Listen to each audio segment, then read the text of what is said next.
গোবিন্দ তো আমার গোষ্ঠী গমন করলেন, কিন্তু যখন বেলা অবসান হলো গোবিন্দ আমার ধেনুবর্ষগণকে সঙ্গে করে ঘরে ফিরছেন। এসে কেরুয়া কদম্ব এসে তলে দাঁড়িয়েছে, আর এদিকে রাধারানী আমার জল ভরতে যাচ্ছে। একদিন বড় না করো শেখর কেরুয়া কদম্ব তলে,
আনন্দয়ার ঘরে না গো কৃষ্ণ দর্শন পাবে বলে, আনন্দয়ার ঘরে না গো। সখীগণকে সঙ্গে করে যমুনা যাইতে যাইতে আনন্দ ধরে না, কেননা কৃষ্ণ দর্শন পাবে বলে। যার নাম করছে, যাকে স্মরণ করছে, সেই বললেন ধেনুবর্ষগণকে সঙ্গে করে গোবিন্দ আমার ঘরে ফিরছে। এদিকে ঘরে ফিরছে, নারীদিকে জল ভরতে যাচ্ছে। সম্মুখে সমরয়ে দর্শন, সম্মুখে সমরয়ে দর্শন।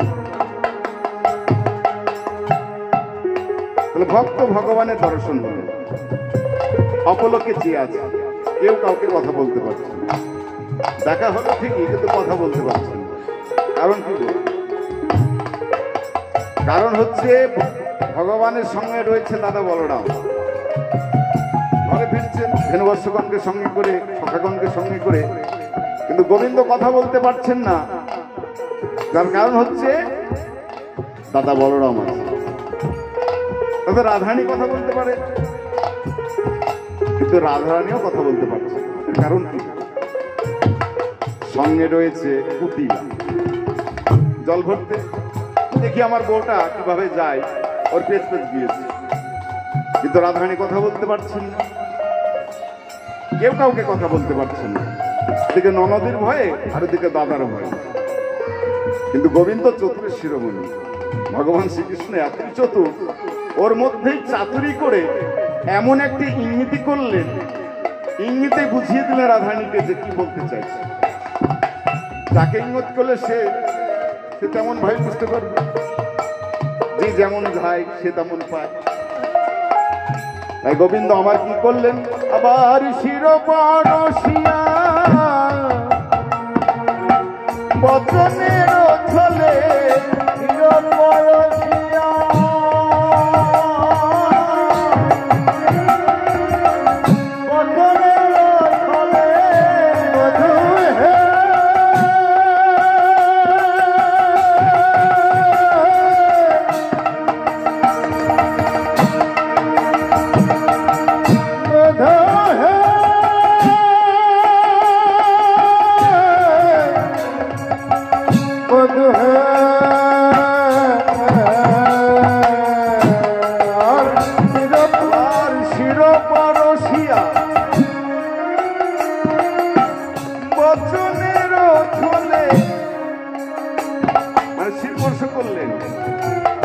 রাধারানীকে দেখিয়ে আমরা দেখি না যে কোনো কিছু ভুলে গেলে মাথায় হাত দিই,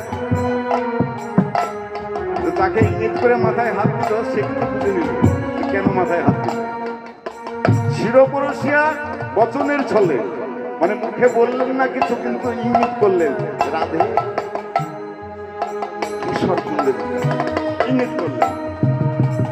চিরপরশিয়া মতনের ছলে চিরপরশিয়া মতনের ছলে সংকেত করল তাতে এবার সংকেত করল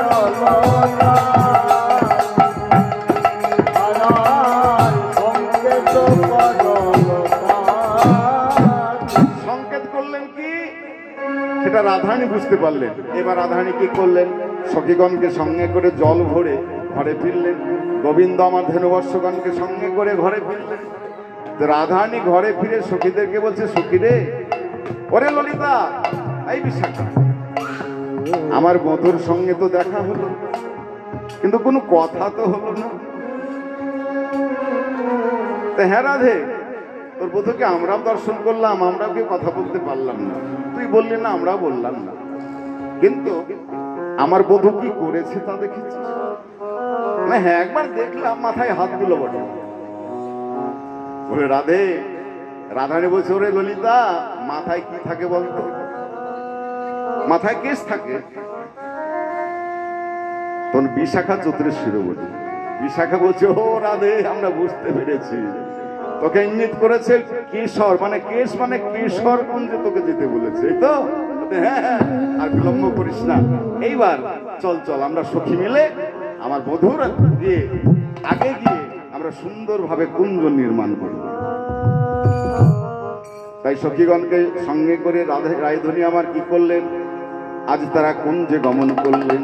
কুঞ্জে গমন করলেন কেমন ভাবে, বলে ঠমকে ঠমকে চলে যায়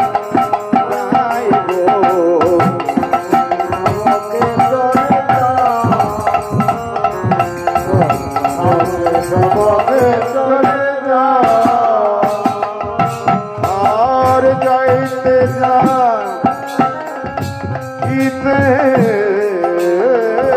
বলে কোথা শ্যামরাই, যাইতে যাইতে বলে কোথা শ্যামরাই, আর যাইতে যাইতে বলে কোথা শ্যামরাই, থমকে থমকে চলে যায় আমাকে চলে যায় যায়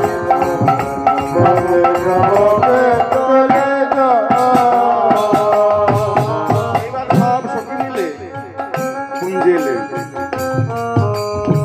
তাহলে কুঞ্জ নির্মাণ করতে হবে। এইবার সখীগণ কি করলেন, তোরা আই সজনে বধূর তরে কুঞ্জ সাজায়, রাই সাজনে বদল যোধা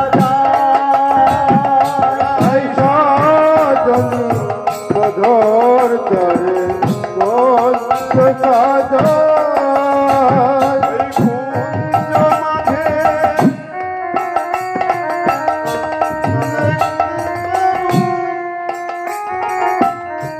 মোদের স্বামী শ্যামরাই কুঞ্জ মাঝে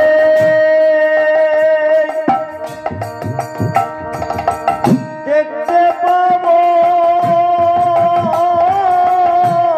মোদের শ্যামরাই, ওই কুঞ্জ মাঝে দেখতে পাবো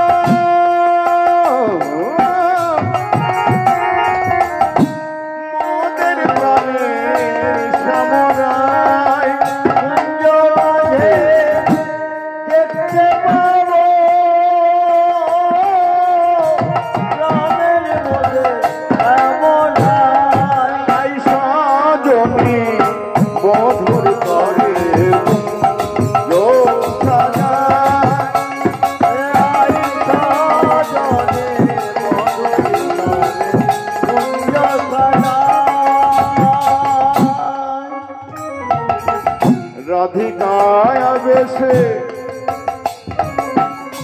মনের হরিষে কুসুম রচনা করে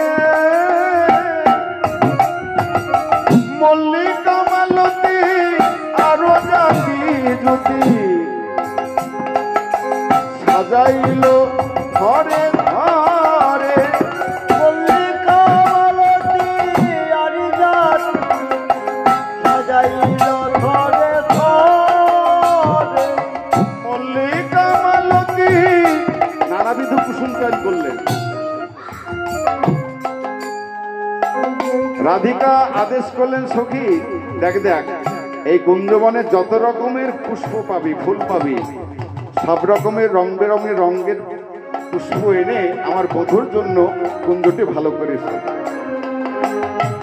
মল্লিকা মালতী আরো জাতি জুতি সাজাইল ধরে ধরে। আবার সুকপি কষারি মদন প্রহরী, গোসারি মদন প্রহরী ভ্রমরা গুঞ্জরি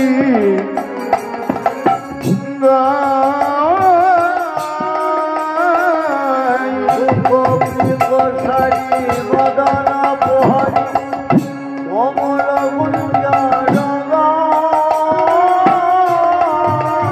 নানাবিধ কুসুম যখন চয়ন করে সুন্দরভাবে কুঞ্জখানি নির্মাণ করেছে, সেখানে সুকপিক সারি মদন প্রহরী মানে মদন, অর্থাৎ মদন প্রহরী দিচ্ছেন।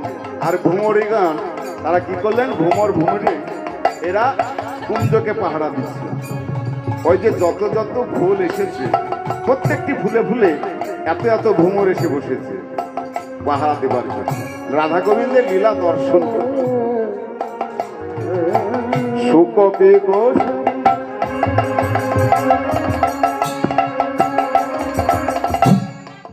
মদন প্রহরী প্রহরী ভ্রমরা গুঞ্জ রে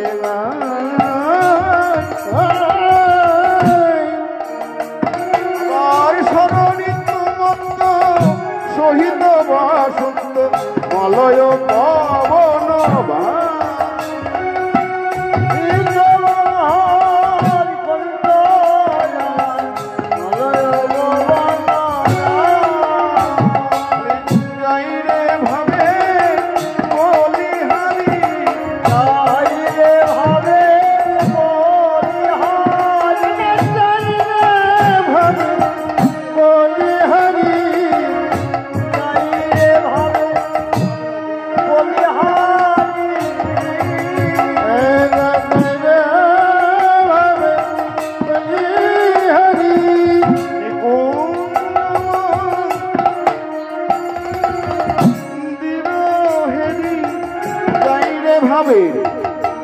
বলি হারি অঞ্জলি হাজি হরি যাইরে ভাবে বলি হারি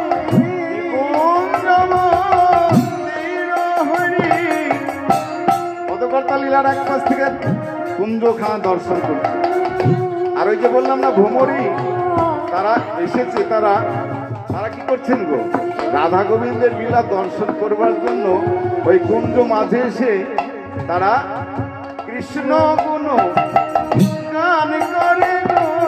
কৃষ্ণ গুণ গান করে গো, কৃষ্ণ গুণ গান করে গো। তারা কৃষ্ণ গুণ গান করছেন আর মনে মনে বলছে, আহা আমরা কতক্ষণে রাধা গোবিন্দের লীলা দর্শন করব। রাধারানী আমার কুঞ্জ সাজাচ্ছেন আর সেই কুঞ্জে গোবিন্দ আসবেন, রাধা গোবিন্দের যুগল আমরা দর্শন করব। তারা গুনে গুনে গুনে গুনে গান করে গো,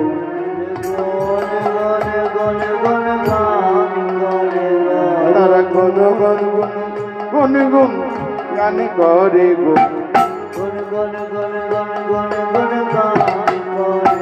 তারা কৃষ্ণ গুণ গান করে, গুনে গুনে গুন গুন গান করে গো। কৃষ্ণ গুণ গান করে, গুণ গুণ গুণ গুণ গান করে। কৃষ্ণ গুণ গান করে, যাই রে ভাবে পালাই যাই রে। কৃষ্ণ গুণ গান করে ভাবে কৃষ্ণ গুণ গান করে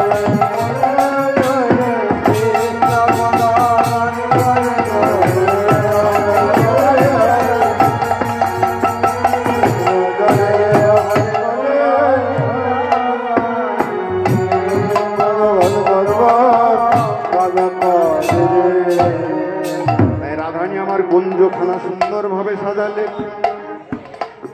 কুঞ্জখানে সাজিয়ে আজ গোবিন্দ আসবেন বলে তাম্বুল সাজালেন। সখীদেরকে বলছে, সখী রে, তোরা কি আমার বধূর জন্য তাম্বুল সাজিয়েছিস? হ্যাঁ রাধে, আমরা সকল ব্যবস্থা করেছি। আচ্ছা, আমার বধূ যদি আসে তাহলে আমার বধূর চরণ ধোয়াবার জল? হ্যাঁ রেখেছি। কি আপনার আগেকার দিনে, এখন বোধ হয় আর হয় না, কোনো অতিথি বাড়ি এলে কি করেন? আগেকার মানুষের জল আগেই আপনার পাটি ধুয়ে নেন, জল দিত, সেই প্রথা। রাধারানী বলছে, আমার বধূ যে আসবে এই কুঞ্জ বনের মধ্যে, তাহলে আমার বধূর চরণ ধোয়াবার জল? হ্যাঁ রেখেছি। তবে তবে কেন এখনো আমার বধূ এলো না? দেখ দেখ, নিশি শেষ হতে চলেছে, নিশি শেষ হতে চলেছে। বধূ আসবে আসবে বলে তাম্বুল সাজালেন, ধূপবাতি জ্বালালেন, সকল কিছু করলেন, কিন্তু বধূ এখনো এলো না। এই সখীদেরকে বলছে, সখী, আমার বধূ কি এখনো এলো না? আমার বধূ কি আর আসবে? তবে দেখুন, এই যে লীলা আমরা করছি, এটা কোনো যোগ্য আসরে সম্পূর্ণভাবে করা যায়, কিন্তু সাধ্য বাড়িতে সম্পূর্ণভাবে করা যাবে না। তাই কিছুটা এগিয়ে গিয়ে আমাদেরকে মিলনে নিয়ে যেতে হবে। তাই বধূর জন্য সুন্দরভাবে আজ কি করলেন, সাজিয়ে নিয়ে বসে আছে। রাধারানী কাঁদছেন আর বলছেন, সখী রে, এখনো আমার বধূ এলো না। আমি বধূর লাগিয়া সেজ বিছাইন গাথিন ফুলের মালা। বধূর লাগিয়া সেজ বিছাইন গাথিন ফুলের মালা। এটাকে দেখ, আমি তাম্বুল সাজাইন ললিতারে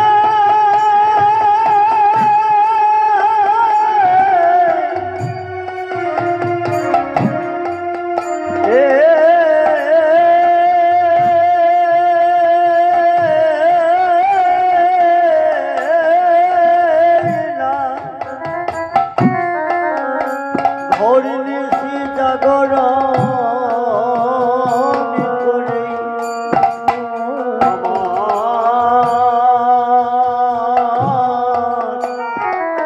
কুঞ্জ সাজানো বিফলে হল। কেন নাই আমার কুঞ্জে প্রাণ বধ নাই গেল।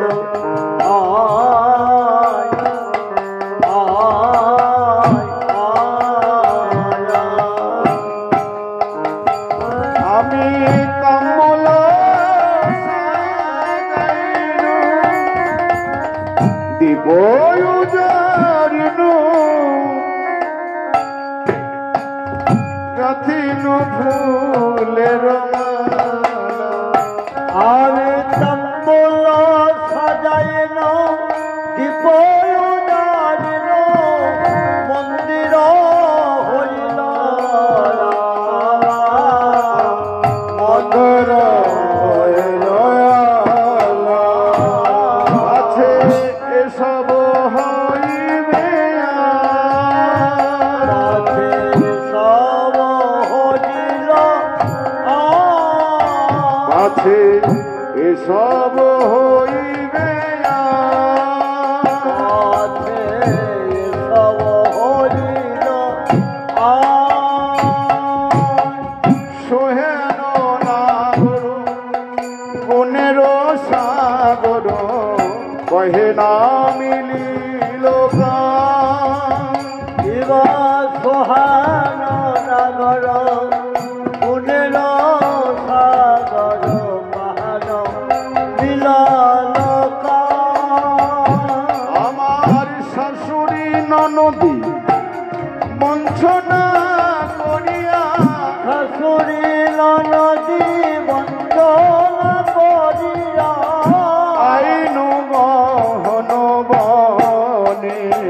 আমার শাশুড়ি ননদে বঞ্চনা করিল আজ ওরে ললিতা আমি শাশুড়ি ননদের বঞ্চনা গঞ্জনা সহ্য করি। আমি এলাম এই মোহনে বনে আমার বধূর সঙ্গে মিলবো বলে, কিন্তু দেখ ললিতা রে সারা নিশি চলে গেল। আমার বধূর জন্যই আমি কুঞ্জ নির্মাণ করলাম, কিন্তু তবু আমার বধূ এখনো এলো না। বলে বলে সখী রে আমি শাশুড়ির কাছে কত অনুমতি নিয়ে তবে আমি এসেছি আমার গোবিন্দকে দেখবো বলে। শাশুড়ি ননদের গঞ্জনা বঞ্জনা সহ্য করলাম। এরা কৃষ্ণ নামই করে না, এরা কৃষ্ণকে ভালোবাসে যে তাকেও ভালোবাসে না। এরা একবার কৃষ্ণ নামই করে না, একবার হে গোবিন্দ প্রাণে গোবিন্দ বলে কাঁদতে দেয় না। এই না সারা বৃন্দাবনের মাঝে বলে বল সখী রে আমি এখনই কেমন করে থাকি, আমার বধূতে এখনই এলো না। আমার শাশুড়ি ননদী বঞ্চনা করিয়া আইনু গহন বনে, বল শাশুড়ি ননদে বঞ্চনা করিয়া আইন গহন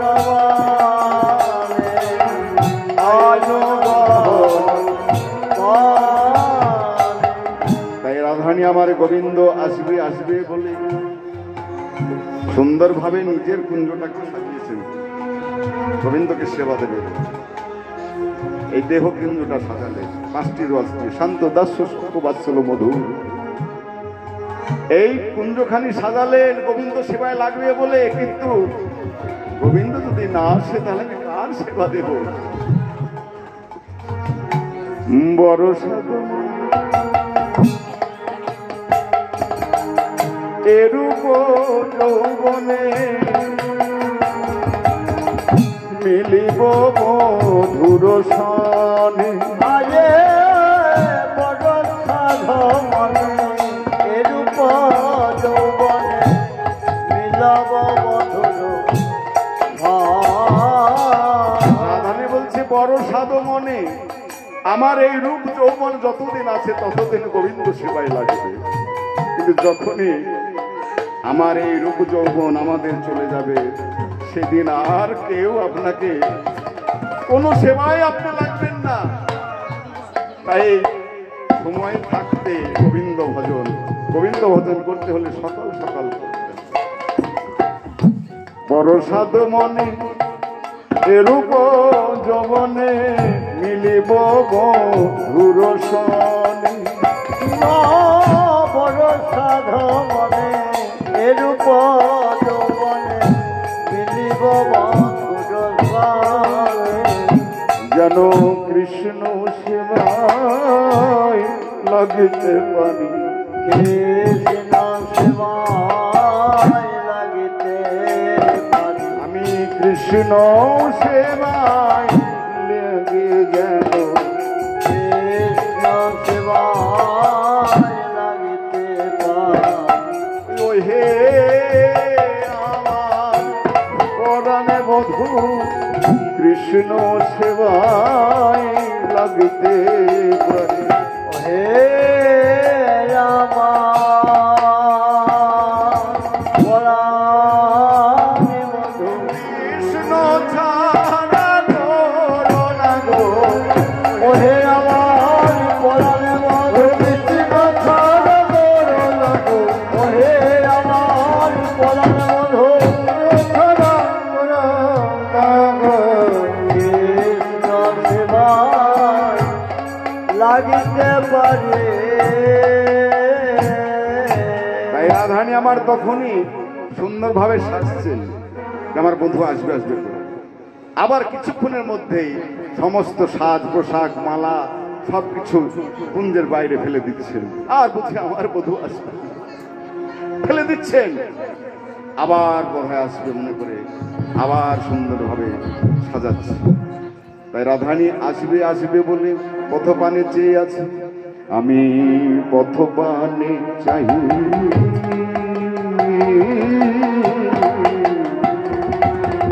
কত না রহিব কত না প্রবদিব মনে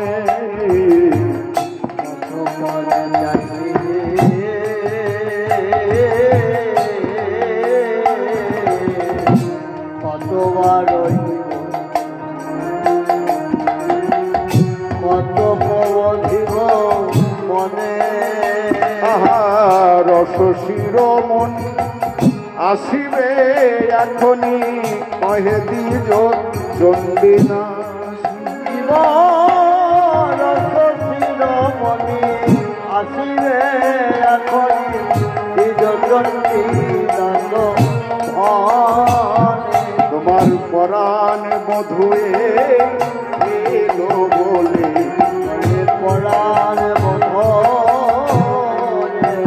বলে পরাণ বধ এলো বলে রাধারানীর বিরহ দেখে দর্শন করে পদকর্তা লীলার এক পাশ থেকে বলছে তোমার পরাণ বধুয়ে এলো বলে পরাণ বলে ভেসো নায়া নয়ন জলে পরাণ বধু এলো বলে তুমি ভেসো নয়ন তোমার পরাণ বধু এলো বলে ভেসো নয়ন জলে পরাণ বধু এলো বলে ভেসো নয়ন জলে পরাণ বধূ এলো বলে রাধে তুমি হরিজন পদকর্তা বলে রাধে তুমি ধৈর্য ধরো তুমি নিশ্চয় তোমার বধূ যখন আসবে বলেছে নিশ্চয় আসবে ভগবান কাউকে কোনো ভক্তকে যদি কথা দেন আর ভক্ত যদি ডাকার মতো ডাকে ভক্ত না এসে থাকতে পারবে ভক্তকে দেখা না দিয়ে থাকতে পারবে কিন্তু গোবিন্দ আসতেই চেয়েছিলেন কিন্তু আসতে পারলেন না কেন মানে গোবিন্দ কথা দিলেন যে রাধে আমি কেশরকুঞ্জে যাচ্ছি তুমি যাও ভগবানের সেই কথা মনে পড়েছে মনে পড়ে বিলম্ব দেখে বিলম্ব হয়েছে তো মানে দেরি হয়েছে বলে তাড়াহুড়ো করে যেতে গেছে আমরা তাড়াহুড়ো করে যাই না কোনো জায়গায় যাবার হলে ট্রেন ধরতে হবে বাস ধরতে হবে আমরা তাড়াহুড়ো করলেই ভুল তো গোবিন্দর একটি ভুল হয়ে গেল তাড়াহুড়ো করতে গিয়ে কি ভুল হলো যে রাস্তার মাঝে যে কুঞ্জে যাবে সেই রাস্তার মাঝে রয়েছে চন্দ্রাবলীর কুঞ্জ তাড়াহুড়ো করতে গিয়ে কিন্তু সেই কুঞ্জের সম্মুখ দিয়ে যাচ্ছেন আর যেই না যাচ্ছেন আর এদিকে গোবিন্দ তো আমার এমনি এমনি যাই না গো নাচতে নাচতে যাচ্ছেন আর পায়ে আছে সোনার নূপুর বাস ঝুমঝুম ঝুমঝুম করে নূপুর বাস চন্দ্রাবলী শুনতে গিয়ে বলছে ওরে পদ্মা তার সখী পদ্মাকে বলছে পদ্মা পদ্মা ওই দেখ দেখ তো আমার কুঞ্জের সম্মুখ দিয়ে কে যেন নূপুর বাজাতে বাজাতে যাচ্ছে যেই না এবার পদ্মা দূর থেকে দর্শন করছেন আর বলছেন ওরে ওরে সখী শোন শোন আর কেউ নাই ওই দেখ কে যাচ্ছে কে যায়